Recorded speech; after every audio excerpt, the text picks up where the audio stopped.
Olá pessoal, tudo bem? Hoje é quarta-feira, 17 de junho de 2020 e começa agora aqui pela TV Câmara mais um informativo coronavírus. Além da TV Câmara, estamos ao vivo também pelo Facebook e pelo YouTube. Vamos então às atualizações dos casos de coronavírus feitas aí na live agora pela gerente da Vigilância Epidemiológica, a Andréia Negri. Então, até hoje, quarta-feira, 17 de junho, são confirmados 1.494 casos positivos, ou seja, estamos numa ascensão bastante acentuada. Ontem eram 1.352 casos, ou seja, em 24 horas tivemos 142 casos confirmados, um recorde até o momento. É o maior número registrado de um dia para o outro em Rio Preto, e isso vem coincidindo aí já com a abertura, a flexibilização do comércio e maior circulação de pessoas.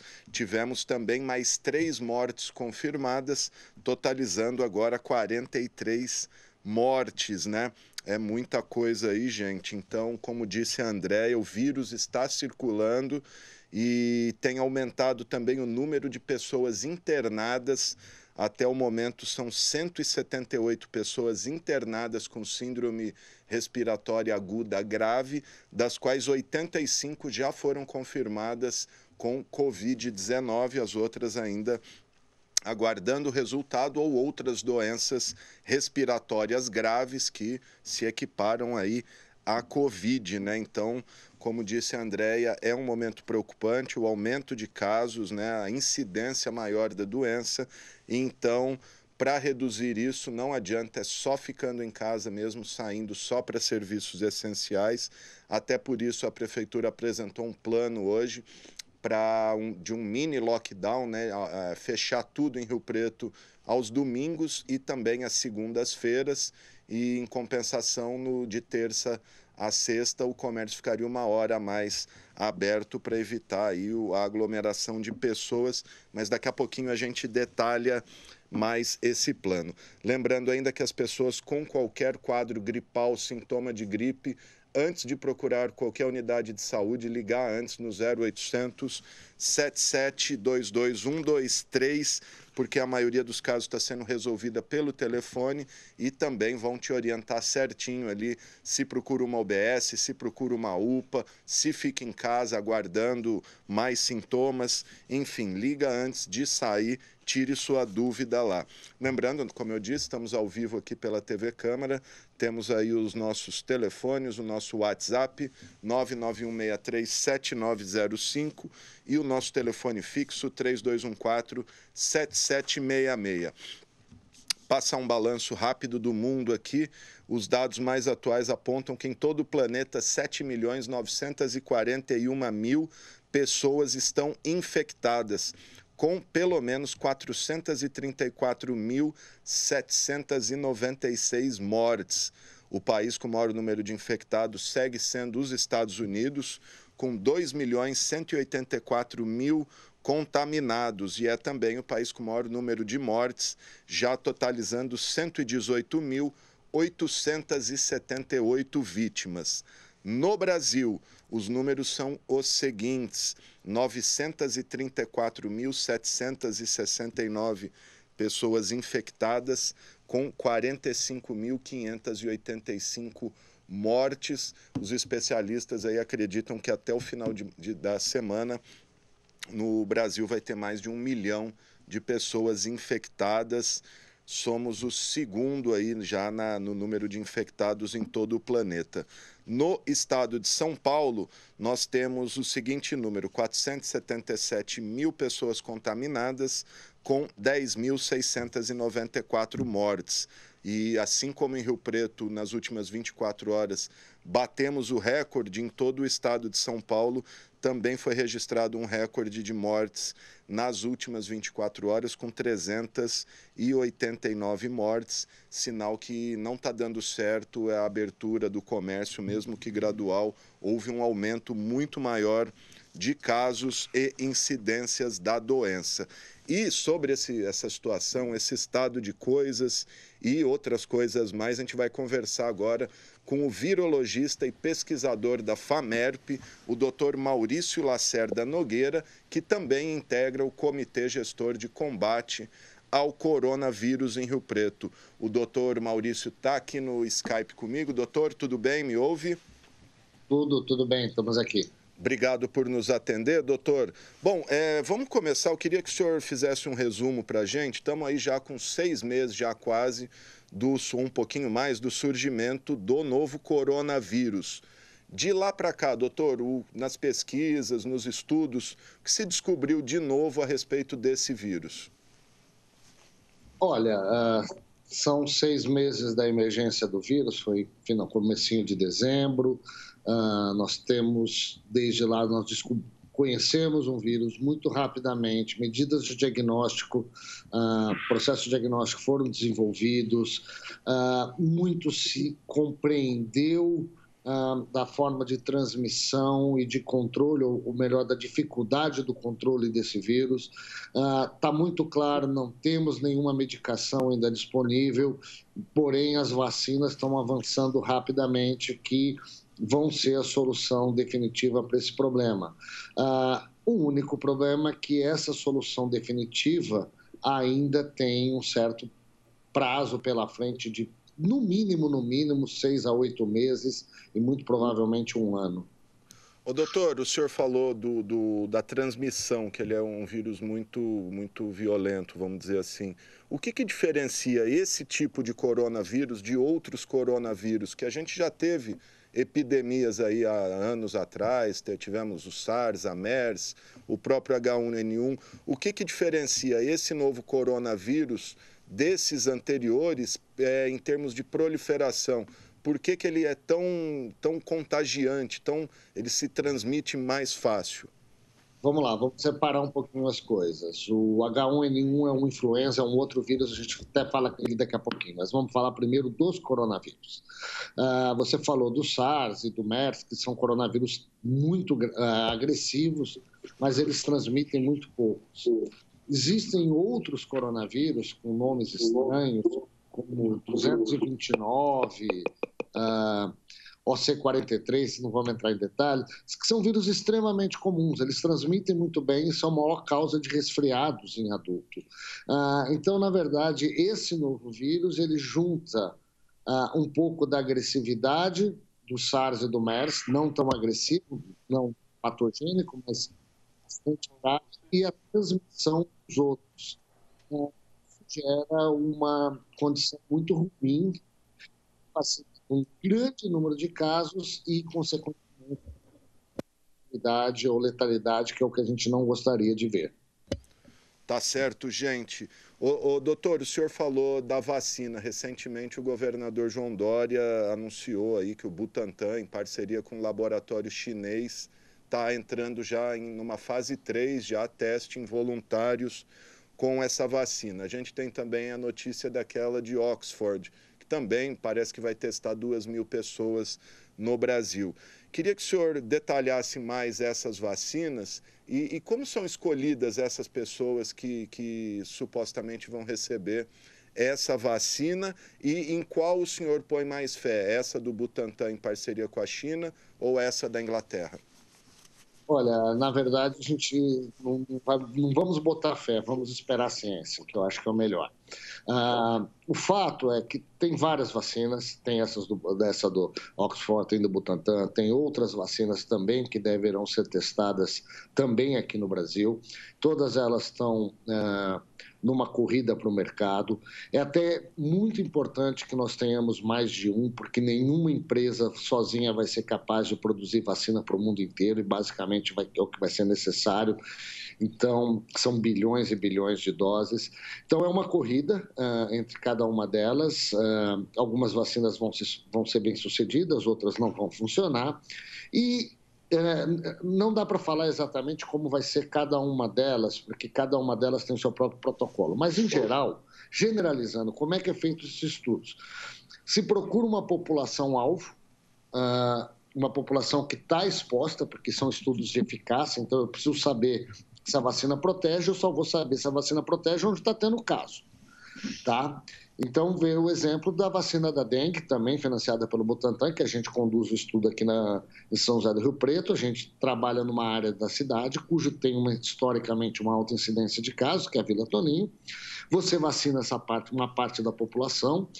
Essa parte da população, uma parte é vacinada e outra recebe placebo. E você vê se a vacina funciona ou não. Então, todas essas vacinas vão ser testadas dessa forma, numa população escolhida, e aí é um estudo sempre feito apenas por voluntários, porque você sabe, não vai ser todo mundo que vai ser vacinado. Uma parte dessa população vai receber placebo. Tá certo. Doutor, e em termos de eficácia, dá para saber alguma coisa já? Se ela vai proteger 100% ou não? Ou ainda há o risco de, mesmo com essa vacina, esse vírus se mutar e você, enfim, ter que tomar outras doses, atualizações de vacinas, a exemplo da influenza, me parece, né? Na verdade, esse é o objetivo de um estudo de fase 3. O estudo de fase 3 é o chamado estudo de eficácia. Os estudos de fase 1 e 2, que são os que estão ocorrendo agora, são os estudos de segurança. Primeira coisa que a gente quer saber, antes de uma vacina, se ela funciona ou não, é se ela não faz mal, tá? A vacina não pode fazer mal. Então, essas vacinas já passaram ou estão finalizando os estudos de fase 1 e 2, mostrando que elas não trazem nenhum malefício. E aí você vai para o estudo de fase 3, onde você vai ver a eficácia. Você vai ver a eficácia no primeiro momento. E com o tempo de uso é que você vai descobrir a eficácia a longo prazo, se você precisa de outras doses ou outras vacinas. Esse é um trajeto longo que demora vários anos. Maravilha, gente. Estou conversando com o pesquisador e virologista da FAMERP, a Faculdade de Medicina de Rio Preto, Dr. Maurício Lacerda Nogueira. Doutor, ontem surgiu a notícia aí também da Inglaterra, lá de Oxford, que a dexametasona, um corticoide aí já conhecido no mercado, se mostrou eficaz no tratamento de pacientes em estado grave, né, já entubados, em ventilação, no tratamento da Covid-19. O que já se sabe disso? É realmente eficaz? Dá para confiar nessa informação? Ou a gente cai na história da cloroquina, que foi falado, depois os pesquisadores recuaram, a pesquisa até foi retirada lá do site da Lancet. Queria que o senhor discorresse sobre isso para a gente. Vamos lá, são duas coisas diferentes. Sobre a dexametasona, a dexametasona e outros corticoides primeira coisa, faz um sentido biológico funcionar, porque o Covid é uma doença que tem uma resposta inflamatória importante, então a dexametasona ou outros corticoides têm um papel bastante interessante para proteger. O estudo não foi publicado ainda, o que saiu foi um press release, mas de uma entidade com muita respeitabilidade, que é ligado ao sistema de saúde público inglês. Eles têm um sistema de saúde público até semelhante ao Brasil, um SUS, vamos dizer assim, britânico, que fez um estudo muito grande.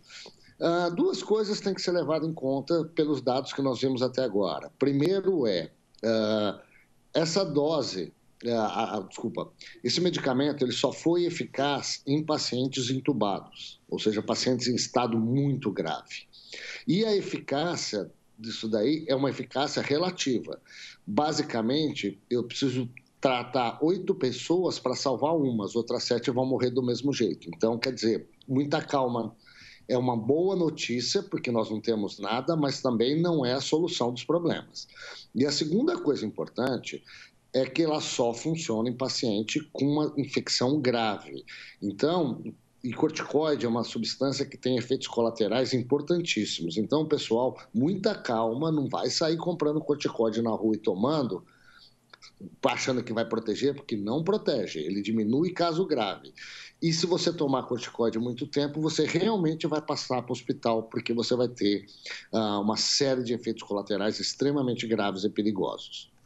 Tá certo. Então, reafirmando aí o que disse o doutor, não é para sair tomando, muito menos como profilaxia, como vacina, né, doutor?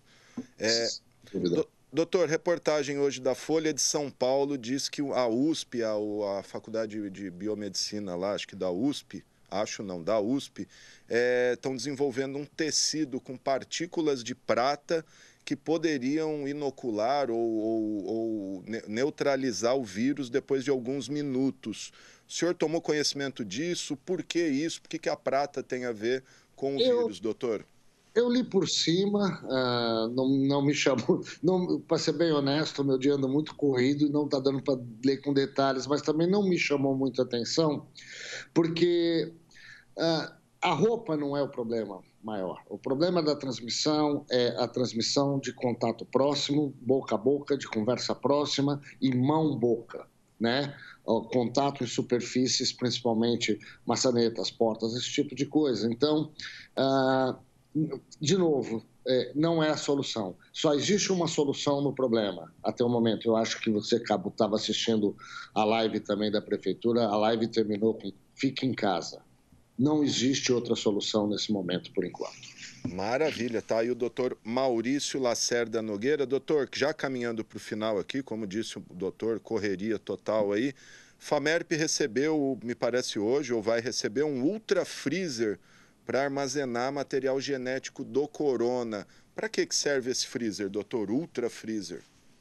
Na verdade, esse freezer foi uma compra dentro do... como é que chama? Uma emenda parlamentar do deputado Kim Kataguiri, que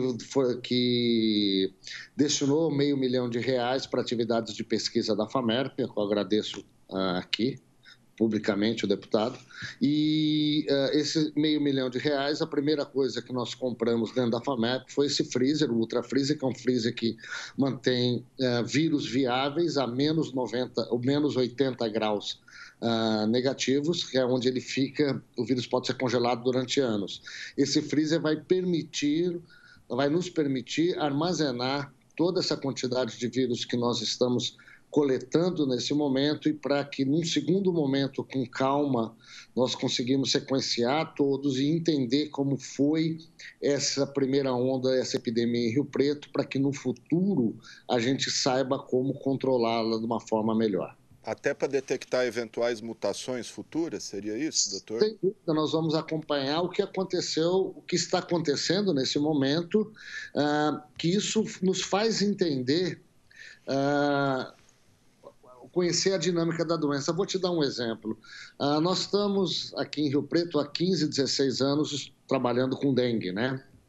E você vai lembrar do ano passado que, com alguns meses de antecedência, nós percebemos que ia ter uma epidemia. Se você lembrar que nós fizemos diversas, junto com a Faculdade de Medicina, a Secretaria de Saúde e a Prefeitura, diversos alarmes à população que nós teríamos uma grande epidemia de dengue ano passado, porque a gente já conhecia a dinâmica do vírus. O que a gente quer agora também é aprender essa dinâmica do coronavírus, que é uma coisa que ninguém sabe no mundo, né? Para que a gente tenha pistas de novas epidemias ou de novos ciclos no futuro próximo. Doutor, ainda voltando àquela primeira pergunta do avanço nas pesquisas, no começo se falava que o vírus contaminava olho, nariz e boca. Isso ainda é válido? Ainda é por aí? Porque parece que eu li recentemente que seria mais pela boca mesmo o contágio. Até pela área da boca ser maior, né? Então, é uma das coisas... Não, realmente a boca é o mais importante, mas olho e nariz também é importante. Também segue valendo isso. Exatamente, aquele negócio. A mão vai no olho, vai no nariz e vai na boca. A mão é importantíssima nessa transmissão também. Maravilha, por isso a importância do álcool em gel. Doutor, agora, para a gente terminar mesmo, queria só que o senhor falasse, o senhor falou da vacina da dengue, em que nível que está esse estudo, só mudando um pouquinho de corona. E aí, para terminar, voltando ao corona, que o senhor deixasse aí uma mensagem para a população. A gente sabe que o comércio está pressionando para abrir, as pessoas estão indo mais às ruas, aos shoppings, etc. Então, queria que o senhor ressaltasse a importância de evitar aglomeração. Bom, inicialmente sobre a vacina da dengue, continua na fase de acompanhamento, o número para verificação de eficácia é um processo longo de vários anos, então temos ainda mais uns 3 anos pela frente de acompanhamento dos casos. Sobre coronavírus, eu acho que é importante a seguinte questão. As pessoas interpretaram mal o que está acontecendo. Houve uma flexibilização pequena, em termos legais, para a abertura do comércio. E essa abertura é importantíssima em termos sociais e econômicos. Só que a população, alguns comerciantes, não todos, mas alguns, encarou isso, e uma parte da população também, não é toda, como uma volta à vida normal, ou uma tentativa de volta, e não é. Nós não temos condição de ter vida normal ainda. O que está se fazendo nesse momento é uma redução de danos, é tentar reduzir, de um lado, o dano à saúde e, do outro lado, o dano econômico, porque a gente entende e compreende que a economia não pode ficar fechada há 6 meses. Agora, se começar a haver um desbalanço entre esses dois, medidas vão ter que ser tomadas em algum momento pelos órgãos competentes. Nós estamos tendo um aumento significativo de casos nos últimos 15 dias, mas também tem havido uma desobediência de uma parcela da população às medidas colocadas pelo governo municipal e estadual. A consequência disso é que, havendo uma explosão de casos, ao invés de nós continuarmos nesse processo de abertura lenta e gradual que é necessária, pode ser necessário, tomar um passo para trás, o que vai ser extremamente danoso para todos nós. Então, temos que tomar muito cuidado nesse momento, e eu repito a mensagem que eu quero deixar, nós não estamos na condição ideal, nós não estamos retornando à vida normal. Se você não tem nada para fazer em casa, para fazer na rua, se você pode ficar em casa, fique em casa. Diminua a cadeia de transmissão, porque as pessoas estão sendo infectadas. Ô doutor, agora para terminar mesmo, a pessoa que pegou, eu já perguntei isso uma vez para o senhor acreditava que sim, mas dizia que estava em estudo. Pessoa que pegou uma vez, ela está sujeita a pegar novamente o coronavírus ou ela fica imune? E aí eu até perguntaria da tal da estratégia de imunização do rebanho. Olha, na maioria das infecções virais, a história é assim. Obviamente, ninguém pode te afirmar com certeza, porque nós temos 6 meses só da doença, mas não existe nenhum relato até hoje de alguém que pegou 2 vezes. Eu acredito que proteja, sim. A estratégia de imunização de rebanho, ela é interessante se a doença não matar ninguém. Você vai lembrar, a Suécia tentou fazer a estratégia de imunização de rebanho, a Inglaterra tentou inicialmente fazer, a taxa de mortalidade foi lá em cima, o impacto econômico foi tão ruim quanto e não conseguiu imunizar ninguém. O próprio Estados Unidos, né? Estados Unidos também. Hoje, em Nova York, a taxa de imunização lá é por volta de 20%, só com o impacto de ter caminhão frigorífico levando o corpo. Eu não acho que nós estamos dispostos a pagar esse preço. Aqui no Brasil é menos de 5%. Então, a única forma de imunizar o rebanho, por assim dizer, vai ser com vacina. É para isso que serve a vacina, realmente gerar imunização de rebanho. Maravilha, gente. Está aí o doutor Maurício Lacerda Nogueira, pesquisador, virologista da FAMERP, a quem eu agradeço muito por essa entrevista. Se o senhor quiser falar mais alguma coisa, fica à vontade, doutor. Eu só desejo para vocês um bom trabalho, continuem nesse trabalho de informar a população nesse momento tão difícil que nós estamos passando e espero que daqui a alguns meses a nossa vida volte, se não totalmente ao normal, a um novo padrão de normal. É isso aí, é o que todos esperamos. Muito obrigado mais uma vez ao doutor Maurício Lacerda Nogueira, um dos grandes virologistas e pesquisadores aí, não só Rio Preto, lógico, mas todo o país. Obrigado, doutor. Bom, gente, mudando de assunto, vamos lembrar que a gente está ao vivo aqui pela TV Câmara. Temos aí o nosso WhatsApp, é o 991637905, 32147766, o telefone aqui da TV Câmara. E ontem nós tivemos, nesta terça-feira, tivemos a 18ª sessão ordinária de 2020 e nós temos aí as informações com a jornalista Mariana Dyer. Vamos conferir.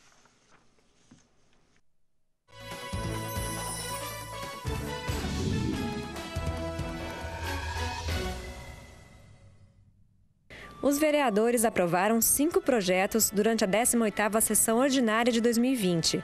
Foram aprovados em segunda discussão 2 projetos de lei do vereador José Carlos Marinho. O primeiro para proibir o corte de água durante o período de 90 dias, devido à pandemia, e projeto para que aposentados por invalidez em qualquer idade utilizem gratuitamente o transporte coletivo público. Os vereadores aprovaram a legalidade de projeto de lei do vereador Fábio Marcondes, que cria o programa Adote um Playground para crianças com deficiência. Aprovado o mérito da proposta de Gerson Furquim, que dispõe sobre incentivo em Rio Preto ao cultivo das plantas citronela e crotolária como método natural de combate ao mosquito Aedes aegypti. Aprovado também projeto de lei do vereador Jean Charles Serbeto, que dispõe sobre a criação do selo Empresa Solidária para as pessoas jurídicas que aderirem ao Programa Municipal Destinação Solidária. O projeto sobre manutenção de obras nas vias principais do perímetro urbano foi adiado por 3 sessões a pedido do autor, vereador Jean Dornelas. O vereador Zé da Academia também pediu vista por 2 sessões ao projeto que proíbe a troca, substituição, vistoria, revisão e manutenção de hidrômetros sem o aviso prévio ao morador. Projeto da vereadora Cláudia de Júli para proibir a distribuição de animais como brindes em sorteios de eventos públicos ou privados foi prejudicado pela ausência da vereadora. Todos os projetos em tramitação estão disponíveis para consulta no site da Câmara Municipal.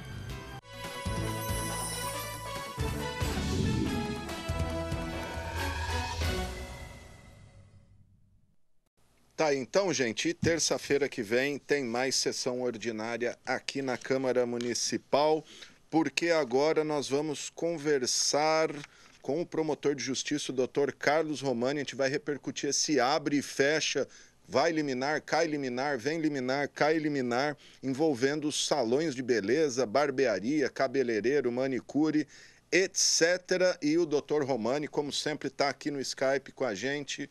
Doutor, tudo bem? Tudo bom, e você? Tudo jóia. Bem, graças a Deus. Vamos lá, doutor, qual que é a situação dos salões de beleza hoje em Rio Preto? Tem tanta liminar para lá e para cá, individual, coletiva, para grupos. Qual que é a situação hoje, se é que o senhor também tem um balanço disso?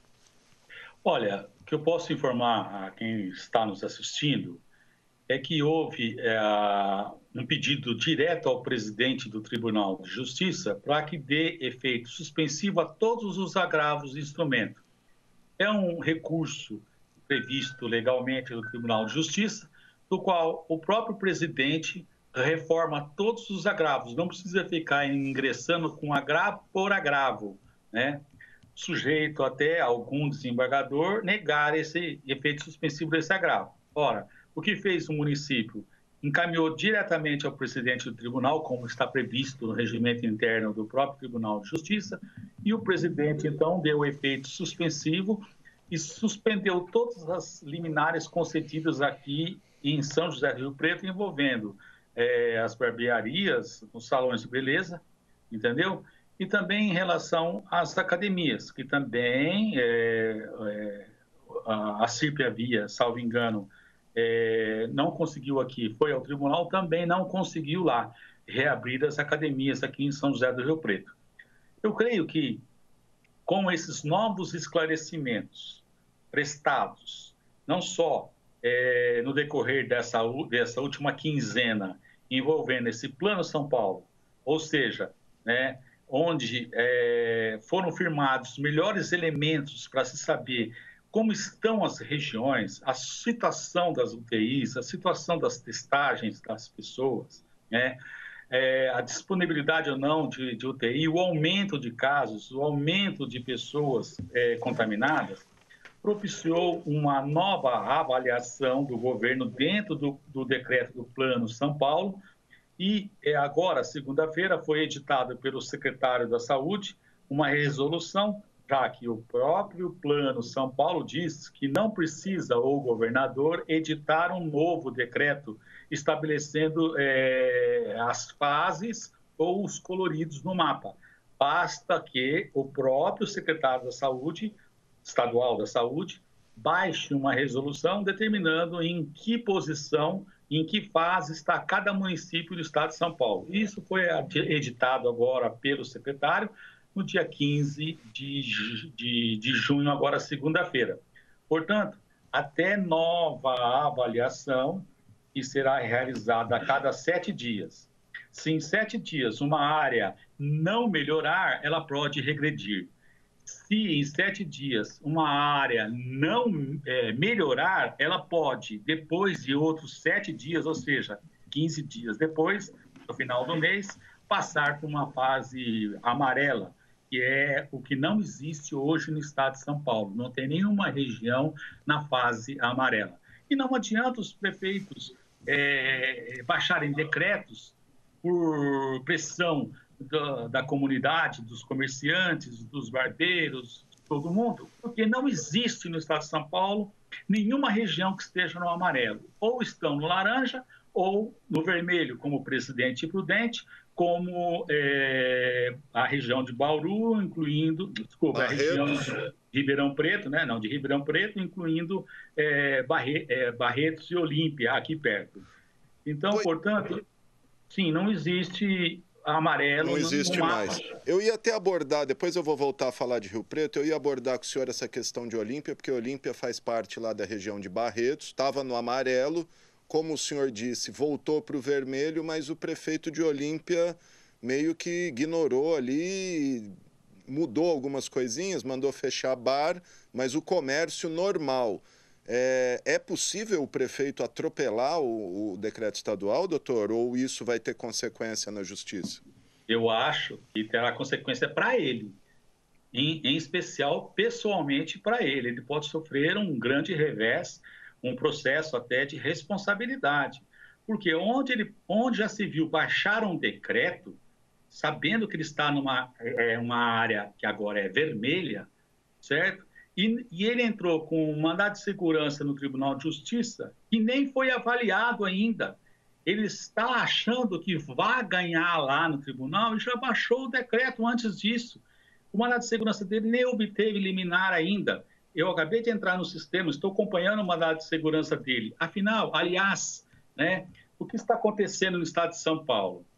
Está acontecendo que os prefeitos se reuniram e resolveram, por conta dessa reunião, né, encaminhar todos os mandados de segurança que eles estão impetrando, porque eles discordam da coloração que eles estejam, e dizendo que eles poderiam estar numa coloração melhor, ou seja, numa outra fase, ou no amarelo, ou até no verde, ou no azul, que seja.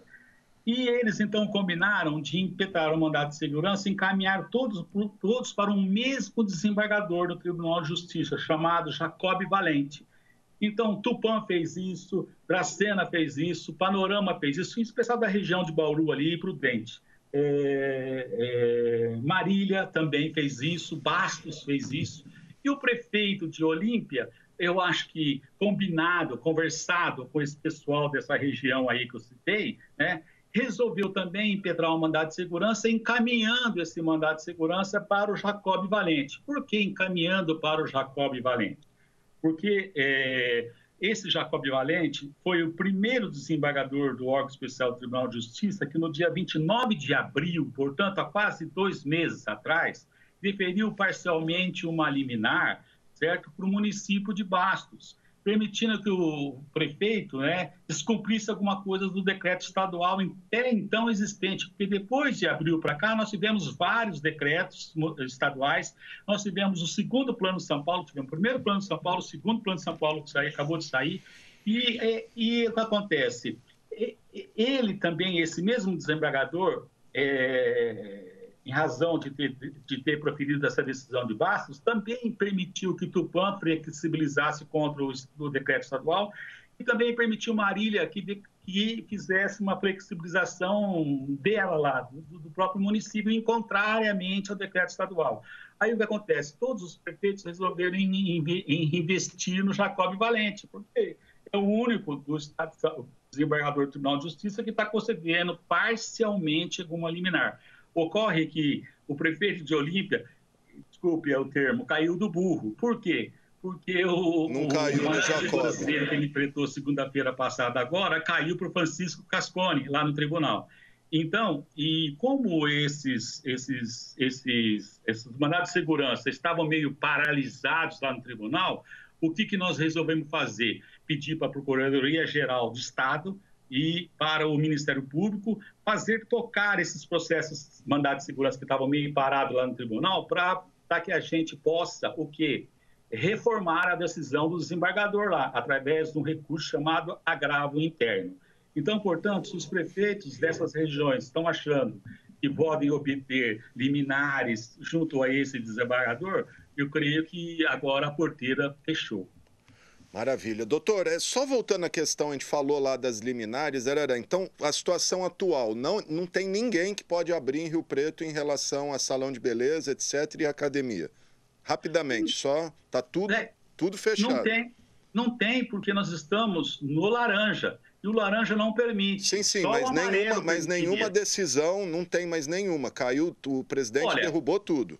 Creio que as que haviam foram derrubadas. Se não tiverem algumas ainda pendentes, com certeza o presidente do tribunal já deve ter recebido para reformar as outras decisões, porque se ele reformou e foram vários mandados de segurança que ingressaram, vários salões, pessoa física, não pessoa jurídica, ou às vezes a pessoa jurídica, mas foram um por um, então foram 20, 30. Então, o que acontece? Agora está havendo uma retrotraindo, entendeu? Possivelmente, o presidente do tribunal, foram 7 que ele suspendeu, fora os agravos de instrumento que o município ingressou, que também já foram reformadas as decisões aqui de Rio Preto.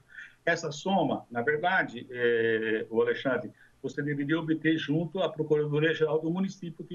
Por quê? Porque eu sei, porque me encaminham as decisões e o que eu pesquiso no site do Tribunal.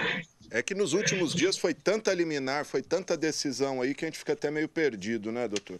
Doutor... Sim, todo mundo tem que compreender, nós estamos numa situação excepcional, compreensível, como cansei de dizer aqui, que o comércio está sofrendo, sim, esses proprietários desses locais, como salão de beleza, barbearias, estão sofrendo, sim, mas o que acontece? Nós estamos com um aumento absurdo de casos. Nós tivemos agora 10 respiradores recebidos aqui pelo Hospital de Base, vai vir mais, Catandu vai receber os 5, vai receber mais também, né? Mas se nós tivermos uma quantidade de doentes que a gente não possa ou não consiga tratar, não terá alternativa do que sairmos todos do laranja e irmos para o vermelho. Aí não vai abrir mesmo. Por quê? Porque nós não vamos ter condições de atender todo mundo que ficará doente. E do vermelho é lockdown. Aí é lockdown. Pois não tem alternativa. Aí até ia repercutir com o senhor aí, né? A gente foi confirmado agora na live aí da prefeitura, 142 casos em 24 horas, 43 mortes acumuladas e 178 pessoas internadas em Rio Preto, nos diversos hospitais, 85 confirmados já Covid. Tudo isso já reflexo da flexibilização de 15 dias atrás. Quer dizer, se abrir mais aí, a tendência é o negócio explodir. O Ministério Público pretende tomar alguma atitude em relação a isso?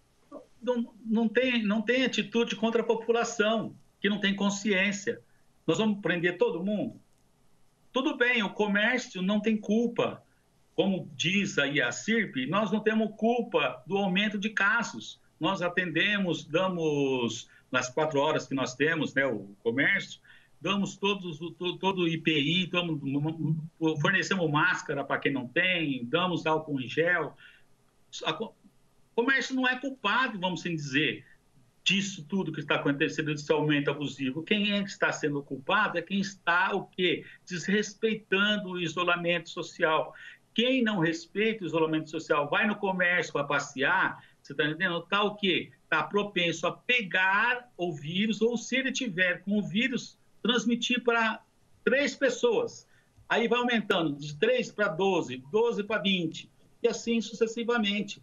O que as pessoas têm que entender é que tem que ficar em isolamento social. Nós não temos a vacina.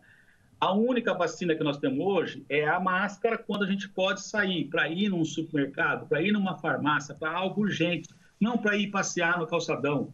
Então, portanto, O que a gente vai fazer? O Ministério Público vai fazer? Vai prender todo mundo? E isso quando a pessoa usa máscara, né? Porque parece que máscara virou um acessório para o queixo, né? Porque todo mundo anda com a máscara no queixo. Todo mundo. Aí o que acontece? Por exemplo, o que o Ministério Público tem feito em outras localidades são as pessoas que têm o vírus e não ficam em isolamento social.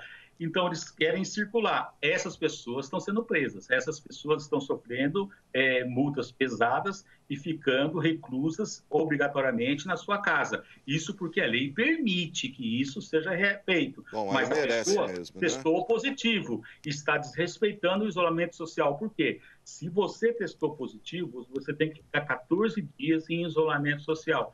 Veja você, a China voltou e lá fechou já de novo. Você está entendendo? Pequim já fechou 10 bairros e vai fechar mais gente. Nova Zelândia aceitou duas pessoas que vieram da Grã-Bretanha para visitar 2 parentes que estavam em estado grave lá na Nova Zelândia e não ficaram por uma questão humanitária, porque queriam ver os parentes, não ficaram em quarentena de 14 dias. O que aconteceu? Fazia 25 dias que não tinha circulação do vírus, não tinha casos de Covid na Nova Zelândia e voltou a ter, trazidas por essas pessoas que vieram da Inglaterra.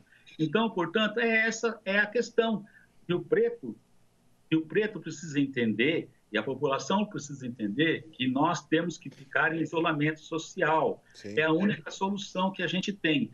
Vá na farmácia, mande um parente, procura não ser uma pessoa idosa, peça para alguém que passe da farmácia e passe no supermercado, Agora, e fazer caminhada, por exemplo, na represa, sem a máscara, você está entendendo? Está chamando o Covid para você de presente. Pois é, como disse o doutor Maurício Lacerda Nogueira, agora, não sei se o senhor acompanhou aí, nós vamos viver mais 8, 12, 15 meses nesse estado até que tenha uma vacina e, como ele disse, a única alternativa para evitar um colapso é mesmo o isolamento social, porque, segundo ele, a pouca flexibilização do comércio trouxe a ideia para as pessoas de que já estava tudo voltando ao normal e é muito pelo contrário, né?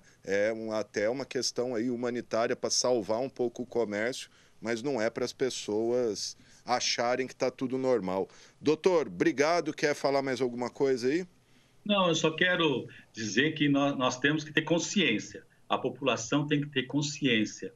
Nós temos que entender, né, que nós temos que colaborar com a saúde pública. Nós temos que colaborar com os gestores da saúde pública que estão aí pedindo, implorando até, certo? Que a gente cumpra as determinações para a nossa própria segurança, para a nossa própria saúde. Não é para a saúde de ninguém, é da nossa saúde e da nossa família e de quem está do nosso entorno. Obrigado, doutor Carlos Romani, promotor de justiça. Valeu, doutor, por mais essa. Ok, um abraço para vocês. Pois é, como disse o Romani aí, o doutor Romani, é consciência e consciência coletiva, né? Porque a gente costuma dizer que o brasileiro é um povo cordial, alegre, etc. Mas o que a gente tem visto ultimamente é bem ao contrário, né? Um povo rancoroso, odioso e principalmente egoísta. Então, vamos mudar isso daí. Quem sabe a doença traz uma nova consciência coletiva de sociedade para a gente parar de viver no individualismo.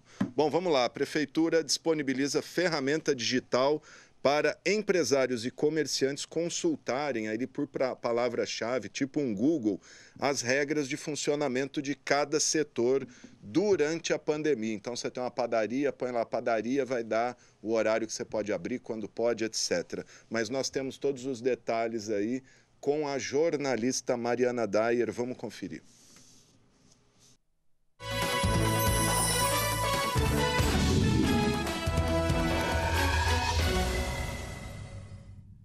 A Prefeitura de Rio Preto criou uma ferramenta para facilitar a consulta ao plano de flexibilização.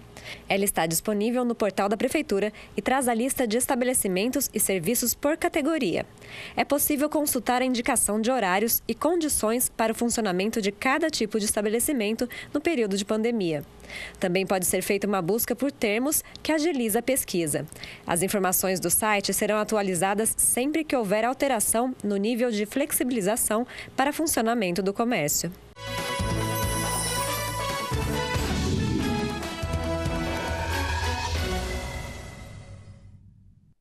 Tá aí, então, gente, então você tem um comércio, uma atividade, está em dúvida ali, eu tenho uma borracharia. Vai entrar lá no site riopreto.sp.gov.br/coronavírus, vai ter a ferramenta ali, você procura, digita lá borracharia, aí já vai dar a relação do que você pode, o que não pode, o horário, o dia, etc. E falando nisso, hoje teve uma reunião na prefeitura entre vereadores, né, os representantes do Executivo e representantes do Comércio, e foi feita uma nova proposta aí que parece que foi aceita e vai ser adotada, que é a seguinte: o comércio vai funcionar, em vez de 4 horas por dia, 5 horas do comércio de rua e shoppings entre terça-feira e sábado. Mas no domingo e na segunda-feira vai fechar tudo, chamado... É o lockdown, né? Chamaram mini porque é só domingo e segunda, mas domingo e segunda fecha tudo, funciona só farmácia e supermercado, isso enquanto Rio Preto estiver na tal fase laranja do Plano São Paulo do governo do estado. Aí diz aqui a nota da prefeitura que essa foi a proposta apresentada pelo prefeito Edinho Araújo na reunião do Conselho Municipalista, composto aí pelos prefeitos das principais cidades, né? Os prefeitos aprovaram por unanimidade o plano, que agora vai ser apresentado ao Comitê Estadual de Combate ao Coronavírus e ao governador João Dória.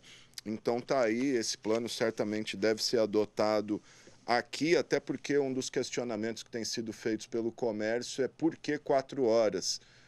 Já que todo mundo quer ir e vai, é melhor que seja em horários esparçados, né? E não todo mundo de uma vez. Esse é o conceito apresentado pelo comércio, que pede que fique aberto mais horas ao longo do dia, em vez de um pequeno horário ali que concentraria todo mundo nesse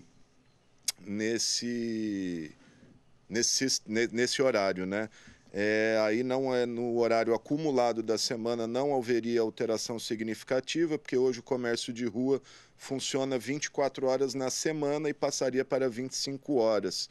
Os shoppings que então funcionam hoje 28 horas passariam para 25 horas. Tá aí, então, esse é o plano aí que vai ser apresentado para o Estado, etc. Lembrando que a gente tem pedido insistentemente aqui entrevista com representantes do governo do Estado de São Paulo para falar diretamente a Rio Preto, aos riopretenses, sobre esse plano, sobre essas decisões, mas infelizmente ninguém até o momento se dispôs a falar aqui com a gente, mas o espaço está aberto para esclarecer, para tirar dúvidas aí da população, dos critérios, etc. Até porque quando saiu o tal Plano São Paulo, imaginava-se que pela condição de Rio Preto, com leitos vazios, números relativamente baixos comparado a outras regiões, a gente poderia estar um estágio além, mas acabamos aí no estágio laranja. É isso aí, gente.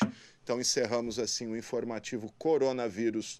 Deixa só eu mandar um abraço aqui, eu recebi uma mensagem do meu amigo Rodrigo Carraro, jornalista, o âncora da CBN, ele está sempre ligado aqui com a gente.